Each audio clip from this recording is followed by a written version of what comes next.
અત્યારે હું કેરળા ગામની ઉબેન નદીએ છું કે જે ઝેર ઓકી રહ્યું છે ઝેર. વર્ષોથી અનેક લોકોએ પ્રયત્ન કર્યા પણ આ રાક્ષસ કંપનીઓ નથી સમજતી. મારે આજે ખેડૂતોને કહેવું છે કે તમે જગતના બાપ છો બાપ. શા માટે માયકાંગલા થાવ છો? એ લોકો બટકા નાખે છે ને શા માટે તમારા નેતાઓને તમે સહન કરો છો? મારે તમને કેવું છે કે જે વારસા એન્ટ્રી અને મોટી મોટી જમીનોની વાત કરો, મારી આગાહી યાદ રાખજો.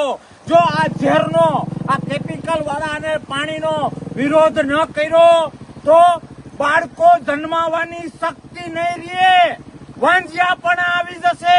તમને ને મને ખબર છે કે ગાયો અને ભેંસો વ્યાતી બંધ થઈ ગઈ છે, ચામડીઓના રોગો ચાલુ થઈ ગયા છે.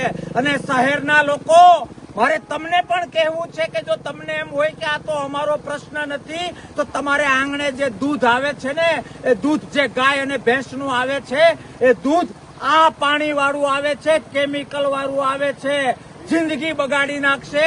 એટલા માટે એક ખેડૂતને, એક આ 3 જિલ્લાના દરેક નાગરિકને 2 હાથ જોડીને વિનંતી કરું છું કે 1 રૂપિયાની લાલચ માટે 1 કરોડનું નુકસાન થઈ રહ્યું છે. આખી પેઢી ખતમ થવા જઈ રહી છે.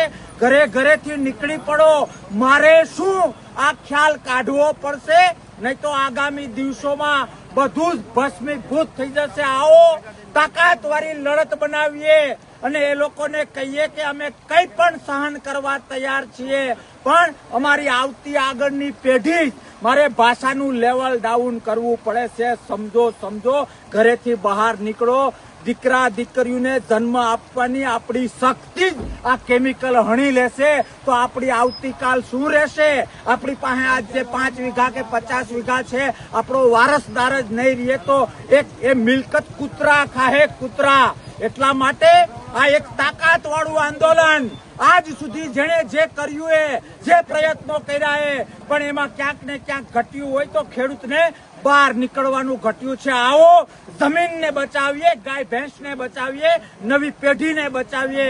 અને લોકશાહીમાં બાપ એ લોકો છે, ખેડૂત એ જગતનો બાપ છે. જો એ સાબિત કરવું હોય તો એ હદે આંદોલન કરવું પડશે કે આ કંપનીઓએ, આ પ્રદૂષણ ઓગતી સાડીવાળા કંપનીઓએ જખ મારીને આ બંધ કરવું પડશે.